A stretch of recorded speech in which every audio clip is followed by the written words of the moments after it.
Module 5. Your ideal weight. Introduction to your ideal weight and PCOS. Purpose. The purposes of this lesson are to define an ideal weight and introduce you to healthy ways to achieve and maintain it.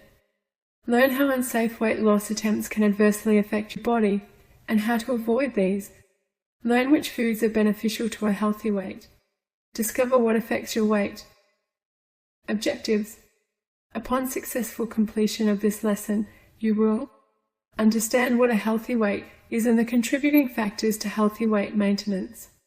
Understand how your body and your brain impact your weight and why it's not as simple as calories in, calories out. Understand the types of food and the amounts needed to reach your healthy weight. Your ideal weight. In the Middle Ages, they had guillotines, stretch racks, whips and chains. Nowadays, we have a much more effective torture device called the bathroom scale. Stephen Phillips. Whether you are underweight, your ideal weight, or overweight, many women feel conscious of their size. So, what is your ideal weight? And why does how much you weigh really matter? We will address these questions throughout this module. My story. But first, I'd like to tell you a little bit about my weight story. I hope that's okay. I thought I was fat in high school. I weighed 64 kilograms or 140 pounds, and looking back now, I know I was at my perfect weight. It's funny how we see ourselves. I looked at other girls, models and celebrities, and found myself wanting, not realizing, maybe, that many were underweight, some dangerously so. Then I moved away to attend university. I lived with my not-so-healthy habited relatives, and although I didn't eat a lot, I certainly consumed more carbs than I was used to. These carbs included items like white bread. In my immediate family home, any bread was wholemeal and multigrain, and we certainly didn't eat it with every meal. I found myself stressed and very homesick. Moving from the country to a big city is a lot for an almost-year-old girl to cope with. The move, combined with the different educational environment, the intensive study, the lack of money, after all, Mum and Dad had taken care of everything not so long beforehand, and starting again creating new friendships, all at the same time as I was also learning who I was. It was stressful. It was not long before I'd gained more weight than I knew what to do with. I also suffered from increased acne, and my self-esteem plummeted. Over the years, I tried so many different ways to lose weight. I hardly ate anything or I exercised frantically. Years later, I even tried weight loss pills. These didn't help me lose weight, and they certainly weren't good for my emotional state. I found it so frustrating that one of two things would happen. I just simply couldn't lose any weight, or I'd lose weight slowly, only to put it back on quickly. I met a wonderful man named David, now my husband. Although I had started my weight loss journey again, before he proposed, there is nothing like an impending wedding to motivate a woman to lose weight. I wanted to be my real self in my wedding dress, not the woman covered with ample padding that I felt I was. I started watching what I ate more religiously than ever. My weight slowly dropped to 86.5 kilograms or 190 pounds. I started with a gorgeous personal trainer, Kerry, and trained hard. I went interstate for a weekend, back home to where I'd grown up.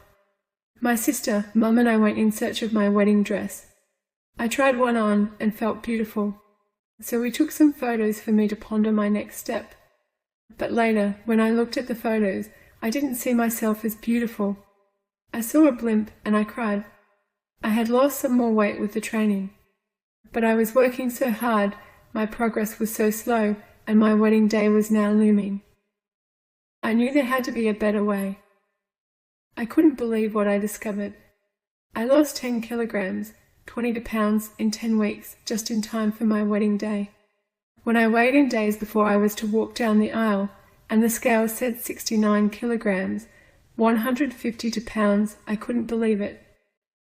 For the first time in years, what I saw in the mirror matched how I felt inside. For years, I maintained my weight, and quite easily. Then, I was injured at work.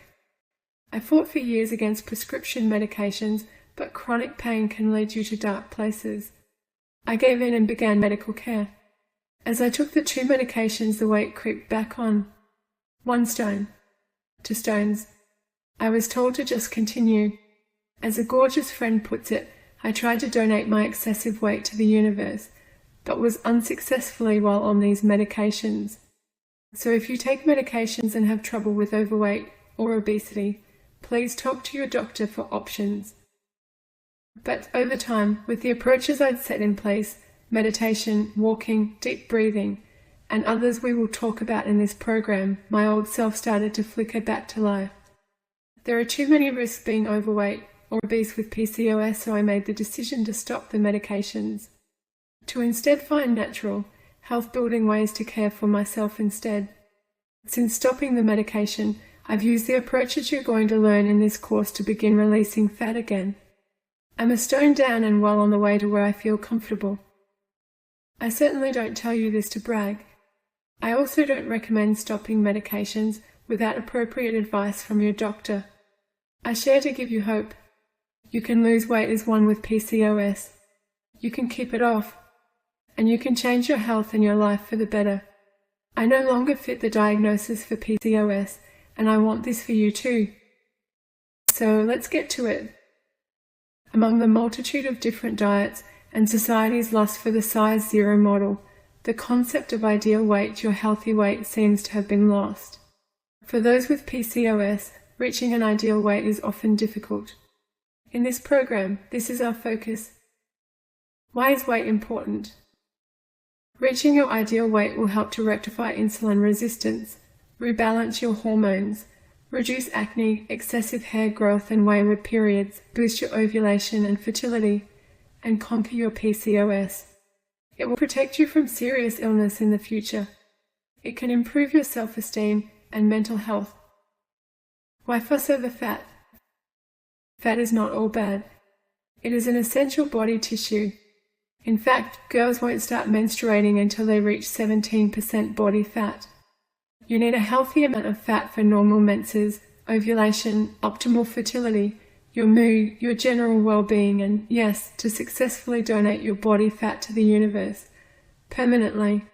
However, having too much body fat can result in irregular periods, anovulation, decreased fertility, increased male hormone levels, poor self-esteem, increased insulin resistance, and more. Having an ideal amount of body fat is important. The following table provides a guide to what is normal. Consulting a personal trainer, specialized naturopath, or other qualified professional will help to determine your fat percentage. What's a healthy body fat percentage? To know the general body fat percentage categories, go to www.acefitness.org. What is body mass index? The risk of PCOS and the severity of its symptoms rise with increasing BMI.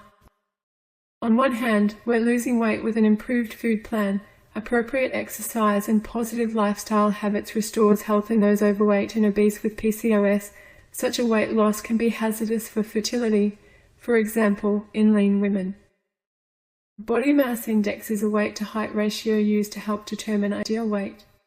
To calculate this, divide your weight in kilograms by your height in meters squared. Or multiply your weight in pounds by 703. Then divide this by your height in inches squared.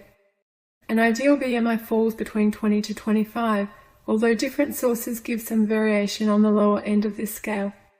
For example, the chart below lists an ideal weight as a BMI above 18.5, although if your aim is to increase your fertility, this may be too low. BMI is by no means perfect for all. People like muscle-clad bodybuilders may falsely fall in the obese class, and it is not accurate in children or the elderly.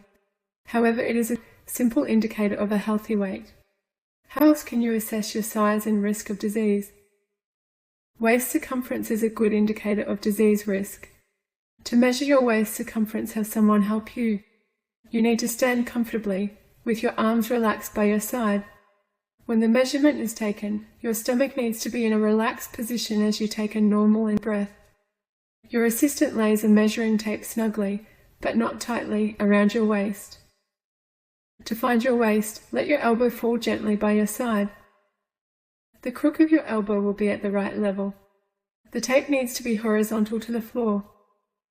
Once you have determined your weight, body fat, BMI and waist circumference, you can determine whether you need to lose weight, gain weight or maintain the weight you are currently. As you are in this program, you likely fall into the first category now, but as you continue you will, likely, reach the latter. The classification of overweight and obesity by BMI, waist circumference and associated disease risk can be seen at www.nhlbi.nih.gov/guidelines/obesity/ob_gdlns.pdf. In PCOS, weight loss attempts can be incredibly difficult, and many women believe, after countless efforts, they are doomed to be overweight or obese forever. If successful in losing weight, their happiness is often short-lived. The weight, and often more, may rush back with a vengeance. Does this sound familiar? Then there is good news. In this program, I am going to teach you how to lose weight and keep it off.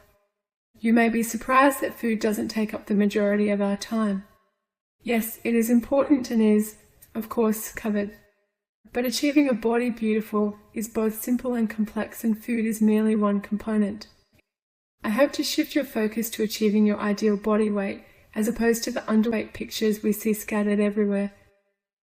I also aim to improve your self-esteem, self-love and health and well-being. Secrets of reaching your ideal weight. What is your motivation? At the start of this program, in the pre-course commitment, you noted down your reason for changing, your motivation. The first thing I want you to do is to revisit these reasons. If during this program or in the future they need to be updated, do so. If they are still your driving force, keep them close so you can look at them daily. As I mentioned, your reasons need to be very personal and emotional. If there is a time when you feel low or you have temporarily stepped off the bandwagon, read these out loud. Repeat. Know why you are making these changes toward optimal health. Releasing weight and regaining health. Losing weight comes down to calories in versus calories out. I'm sure you've been told this before. Consuming more calories than you use is certainly one factor in weight gain. When you wish to shed fat, you need to use more than you take in. But there is much more to this story.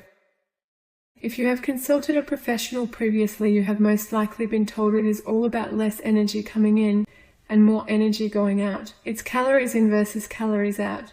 I need to call this out. It's judgmental, simplistic and inaccurate. Those with PCOS are told this and no more over and over again. They leave their latest consultation feeling depressed, unheard, and often with a sense of failure and confusion. They know they don't eat as much as some of their slender friends, and yet the kilograms keep piling on. Despite the low calorie, low sugar, low fat, high protein, lemon detox, alternate day diet, you still can't lose weight. Why? Myths and facts about starving and low-calorie diets busted. There are many myths and fantasies about, in essence, not eating enough in order to shed weight. Firstly, a note on eating disorders. If you believe you may have an eating disorder, please seek help. If you've thought about or tried starving yourself to get thin, or have used laxatives or forced yourself to vomit, you are not alone. Desperate attempts to lose weight have pushed those with PCOS towards serious eating disorders. We are at risk of anorexia nervosa and an increased risk of bulimia nervosa. The never-ending cycle of desperate attempts at losing weight and guilt over not being able to do so may trap you in a painful situation tainted with guilt, shame and disappointment. Secondly, there may be reasons why a very low-calorie diet, eating less than 800 calories a day, seems appealing. Although emotionally it may seem a logical step, it is not only unsustainable, it is very bad for you. Starving is bad for your thyroid. When your body is repeatedly starved of calories, it can upset the balance of your thyroid gland. Due to low energy reserves, the thyroid gland reduces the conversion of T4 to the active T3 hormone. There may also be an increase in levels of inactive reverse T3. All this leads to a lowering of the function of your thyroid. This hypothyroid situation can make it difficult for you to lose weight. Adding to your weight loss woes, This condition may make you put on more weight. I talk about the thyroid in greater detail later in this program. If you'd like to read more, it is available for you now. Starving starves your muscles.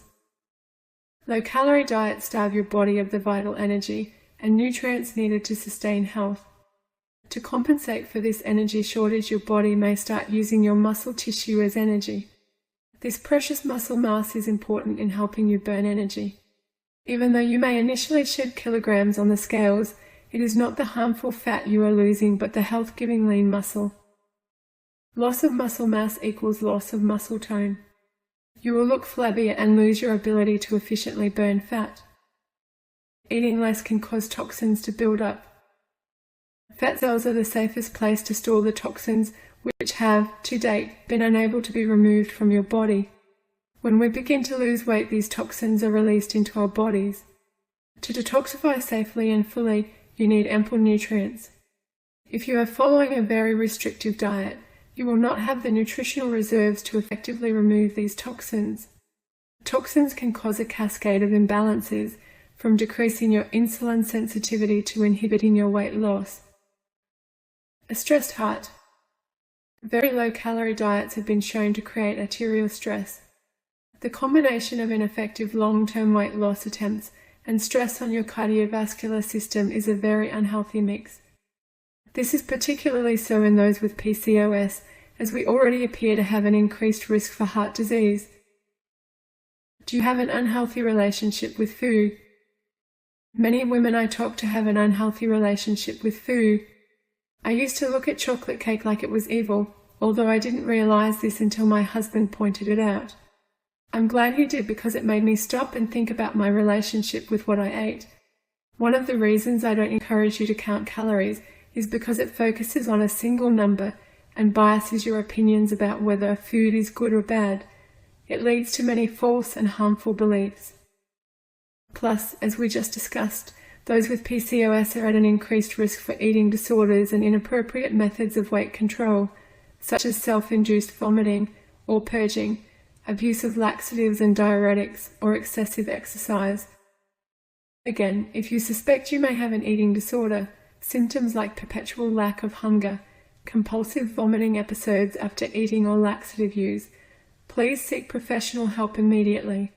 Eating disorders are dangerous and may be life-threatening. If needed, professional help, psychotherapy and cognitive behavioral therapy should be sought sooner rather than later. The support of understanding loved ones can be priceless when faced with such a challenge. The lesson I hope you've learned is never starve yourself in an attempt to lose weight. Lifestyle change is the only way to truly overcome your PCOS, regain your health and effectively lose and maintain your ideal weight. Let's begin with food. Before you make any changes, I recommend you keep a food diary. Refer to the PCOS diary I've included in this program. Write down everything that goes in your mouth, including food and drink. Track your intake for a minimum of 3 days. 7 is better, including the time. Also, note how you are feeling, any cravings and or any symptoms. This will give you an honest idea of what you consume and when. Valuable insights into how the foods you eat makes you feel. Which foods are your weakness and when and why. Which foods cause you concern and symptoms. You can also use a site like www.myfitnesspal.com. This does not track signs and symptoms, but it is a great way to note your food consumption, macronutrients and exercise. How can you lose weight? Include the right kind of carbohydrate, protein and fat. Insulin resistance is a significant reason that those with PCOS experience such challenges releasing excess weight. I talk about this in detail later in this program. For now, what you need to know is that getting your food plan right is a potent way to improve your insulin sensitivity.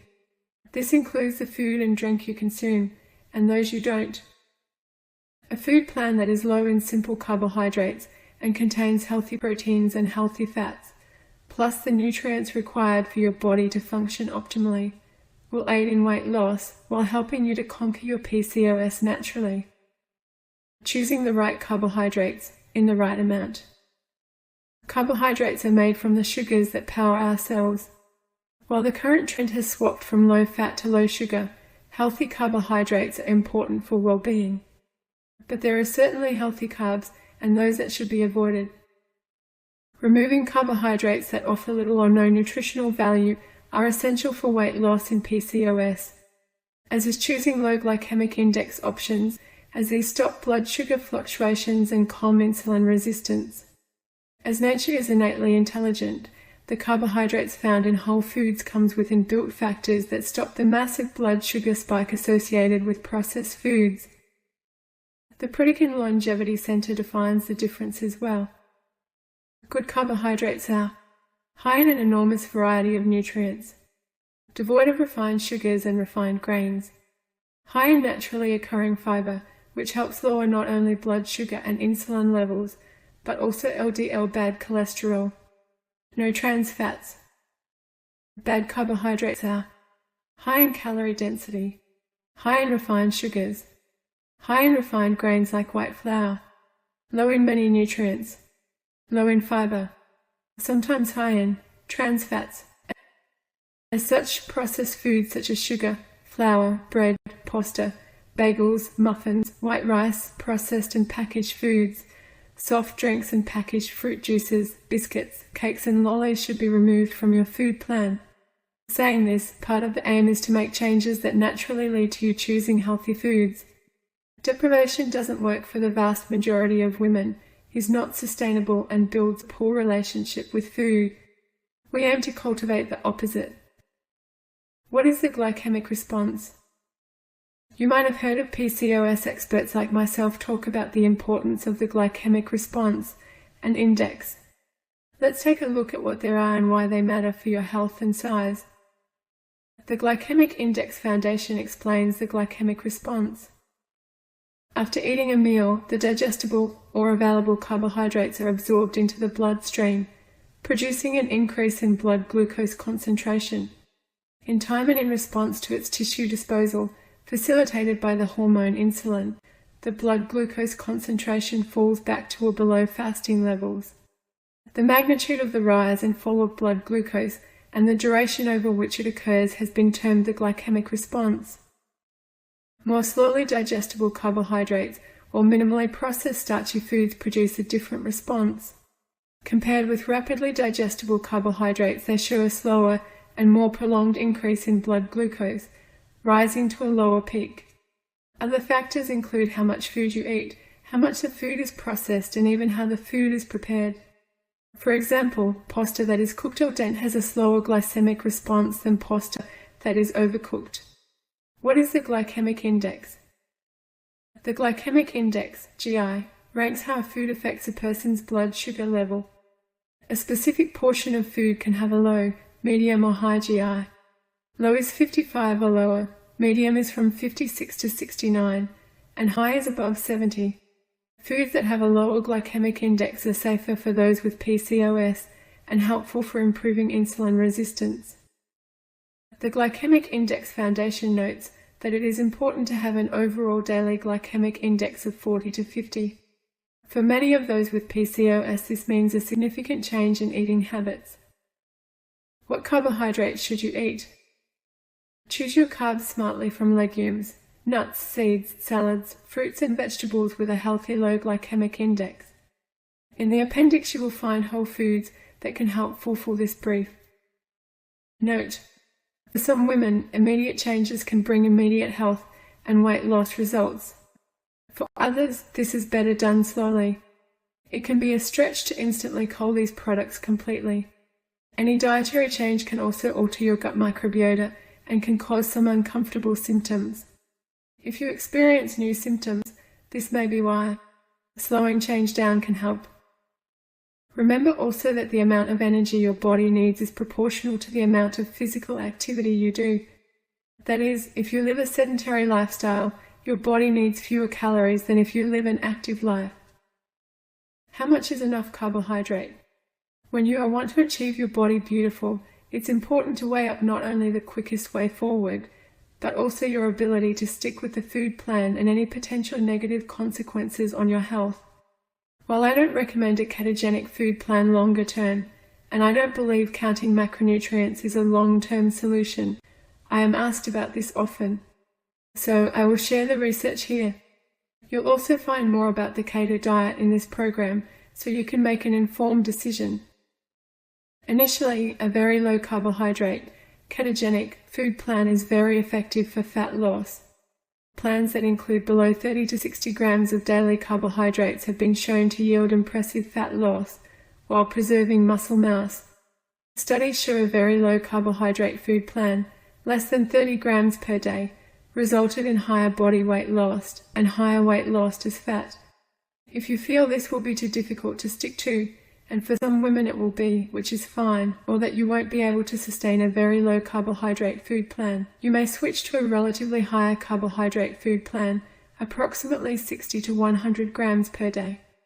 This will still result in weight loss, just at a slower pace.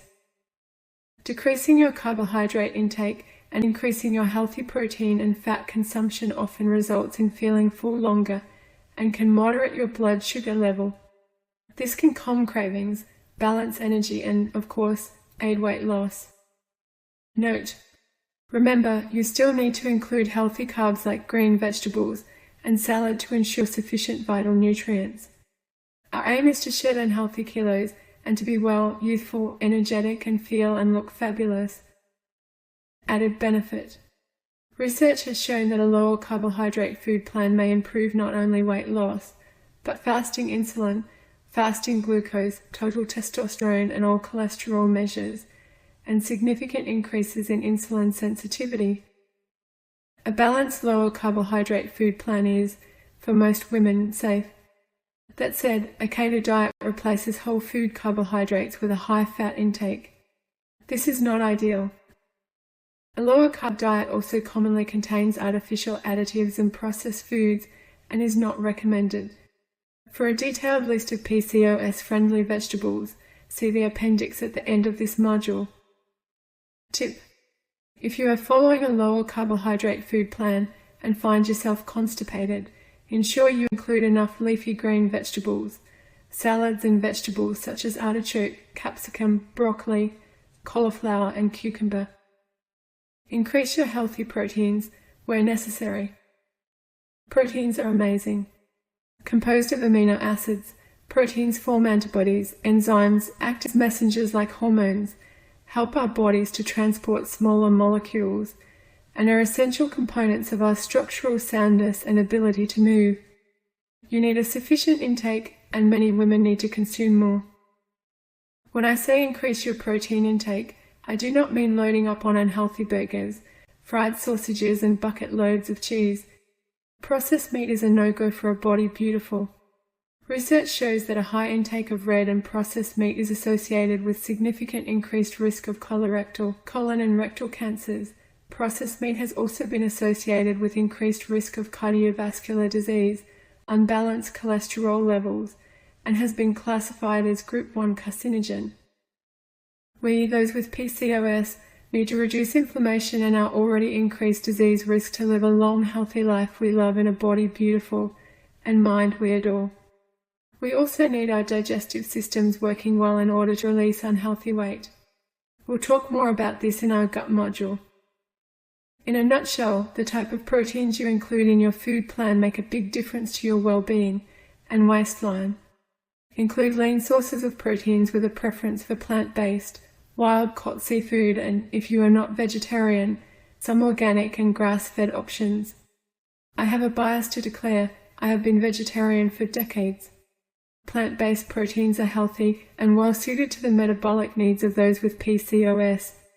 The perks of consuming a sufficient intake of healthy protein include moderation of blood glucose and insulin-enhancing effects, maintenance of lean muscle mass, which helps you burn energy more effectively, increasing your feeling of fullness and lengthens the time of satiation. One study showed that an increased protein intake naturally led to people decreasing the amount of food they ate. An increase in protein intake was even shown to decrease the amount of calories eaten by people who were allowed to choose what they ate. This helps with weight loss. What proteins should you eat? Free-range and organic eggs, nuts such as almonds and walnuts, and seeds like pumpkin seeds and flax seeds are good sources of protein. Add them to your salads or make your own trail mix by choosing from a wide variety of nuts and seeds. Including wild-caught fish, steamed, curried, lightly grilled, is also a healthy way of increasing the proteins in your food plan. How much is enough protein? The recommended dietary allowance is 0.8 grams of protein per kilogram of body weight. This is a guide, however, as an active woman or athlete will need more. It is an interesting exercise to calculate your intake over multiple days. You may not be consuming enough. Fat fundamentals. As strange as it seems, you need a steady supply of good fats in order to release unwanted fat. Fats are essential building blocks for normal hormone production, including those involved in reproductive function. Help us to use vitamins. Are critical for our brain and nervous system. Are important for healthy skin. Provide energy. Are anti-inflammatory. Are insulin sensitizing. Allow our cells to communicate. In fact, every cell in your body needs healthy fats to be well. However, not all fats are created equal. In modern society, we have an imbalance of omega-6 and omega-3 fats. This imbalance favors omega-6 fats and inflammation, which favors weight gain. Fast foods, baked products, packaged foods and more use partially hydrogenated oils or trans fats. These trans fats have been linked to cardiovascular disease or CVD, diabetes, obesity, infertility and depression. These health challenges are a concern in themselves, but trans fat also affects your weight, even when you follow a low-calorie diet. See, it's not all about calories in, calories out. A study published in the journal Obesity found that trans fatty acids enhanced intra-abdominal deposition of fat and were associated with insulin resistance. They cause a laying down of fat inside the abdomen, where it is most dangerous. And in doing so, they worsen a significant driver in PCOS. To exacerbate this problem, trans fats are linked to depression, which can then trigger emotional eating and a lack of motivation. This combination is a significant hindrance in the quest for a healthy body beautiful. Potential benefits of fat in weight loss. While we don't yet have a definitive answer, research indicates that increasing your intake of omega-3 fats may aid weight loss. This may be because it reduces appetite, increases the ability to burn body fat, raises metabolic rate, and increases lean muscle mass. Foods naturally rich in omega-3 fats are often wonderful, PCOS-friendly choices. Try wild-caught fish, halibut, trout, shrimp, high-quality fish oil, walnuts, and flaxseed oil. The benefits of taking a premium fish oil supplement is that they have been tested for purity, so you won't risk increasing your heavy metal burden. As an added benefit, supplementing with omega-3 fats could reduce concentrations of testosterone in the blood.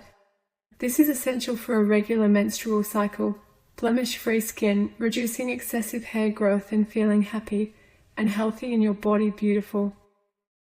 Fantastic fiber.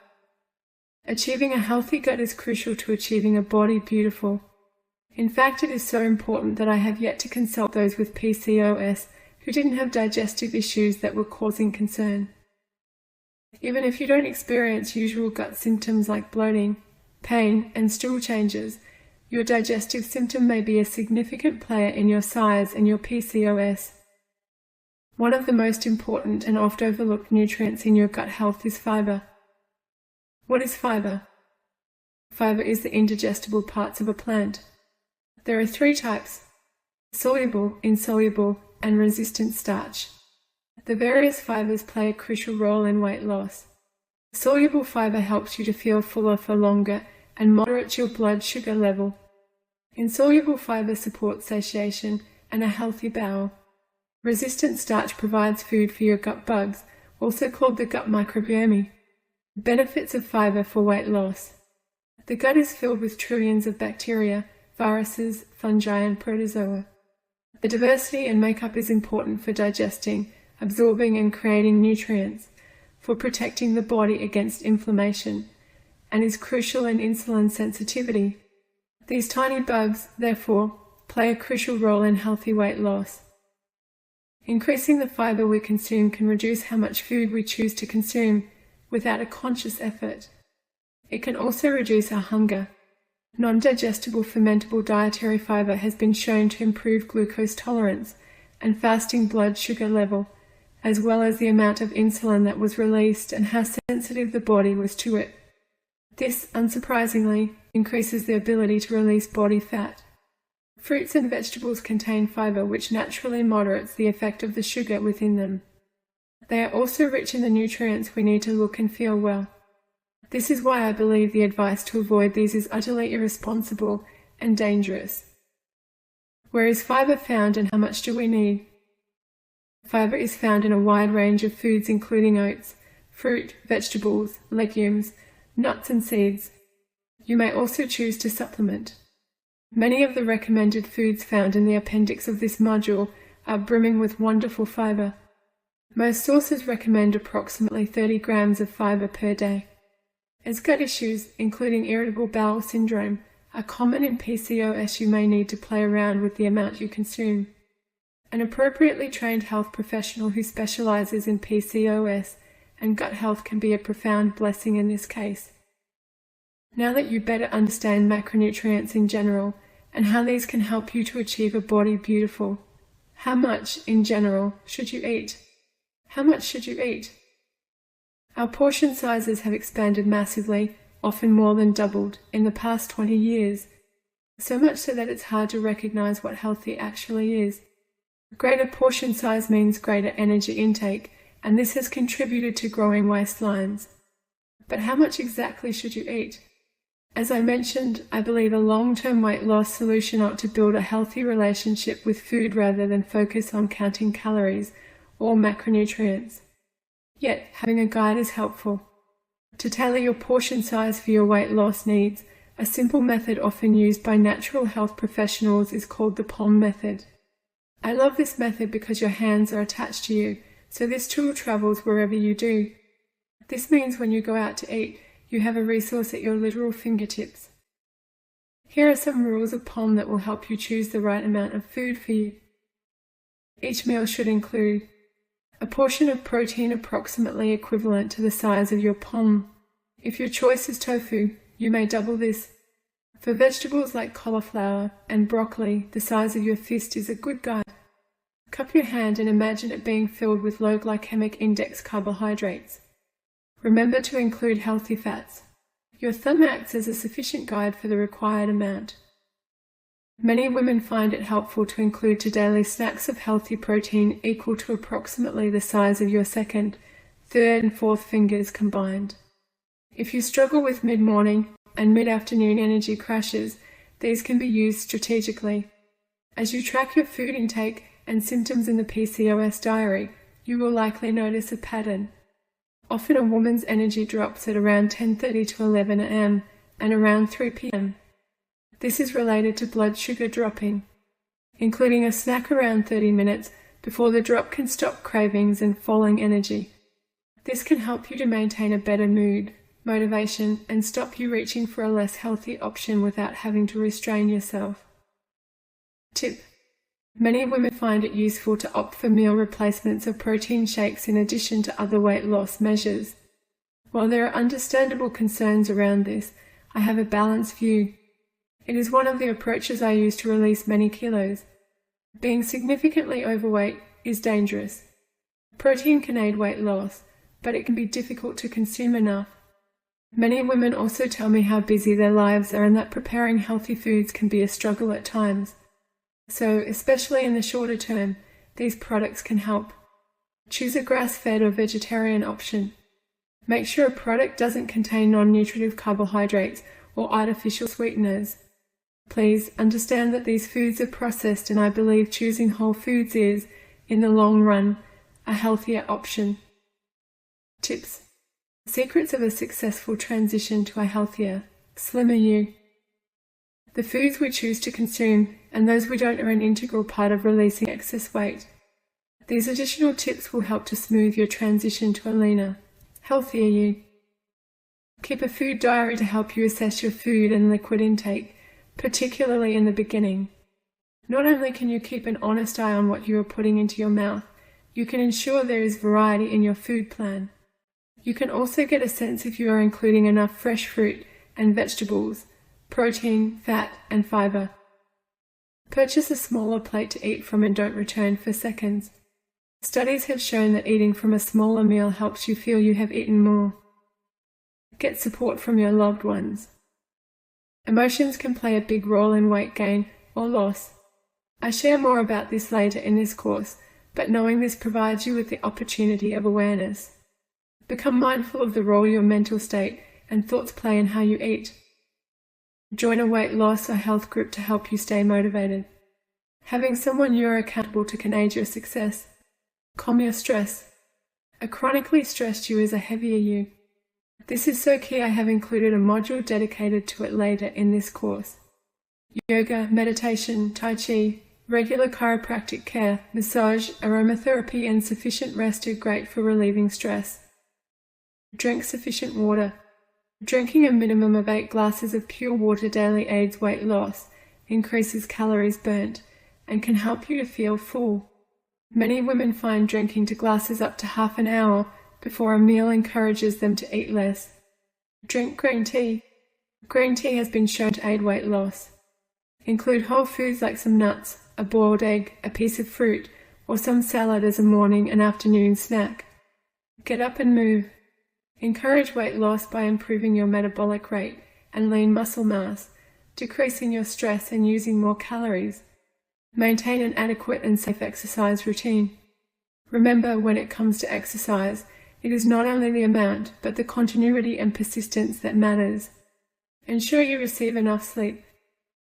If you hit a plateau, consider a healthy and safe detoxification program.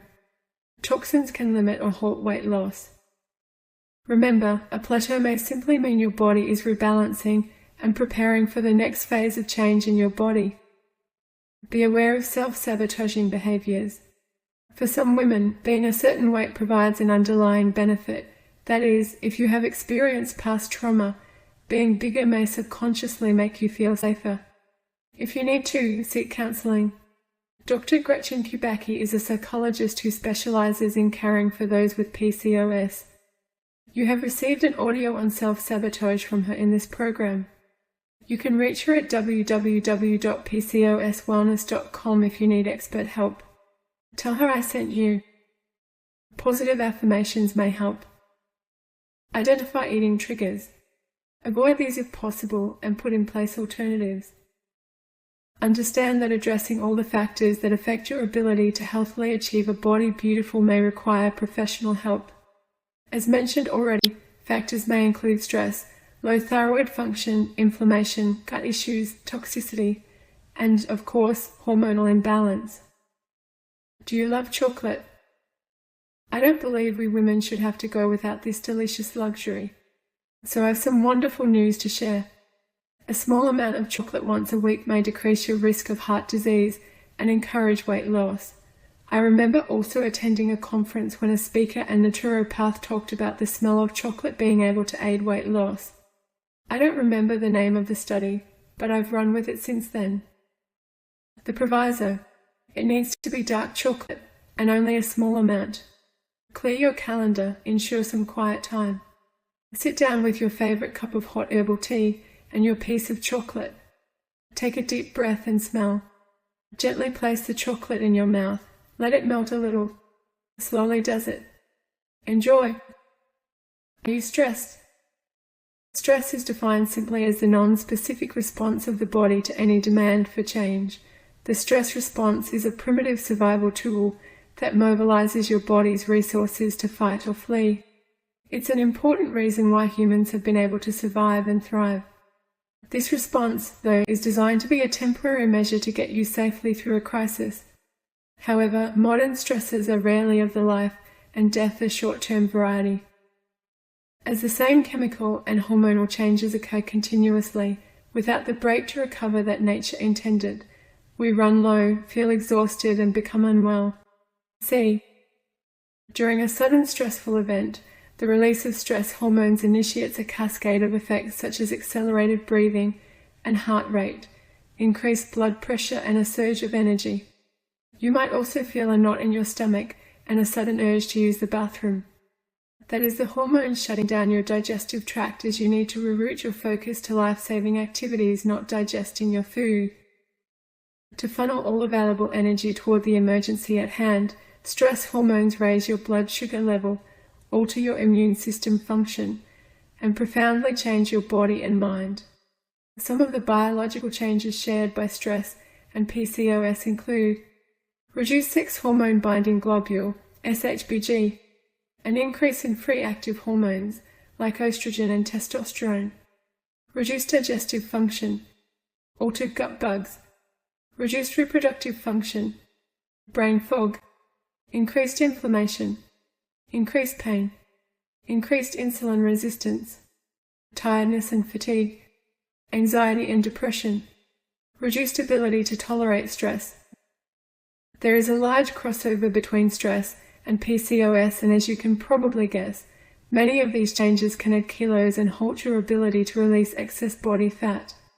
Think back. Have you experienced a time when you were highly stressed over an extended period? Did it affect your weight? If it did, this is common and you are most certainly not alone. Addressing stress is so important that I've included a module dedicated to it later in this program. Include physical activity. You need to move often in order to be healthy and achieve a body beautiful. A balanced exercise program is also wonderful for calming stress, culling cravings, and improving mental illness.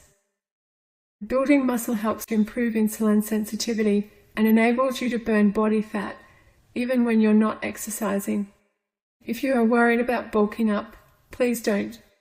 This takes a specific type of training. We'll talk more about physical activity later in this program.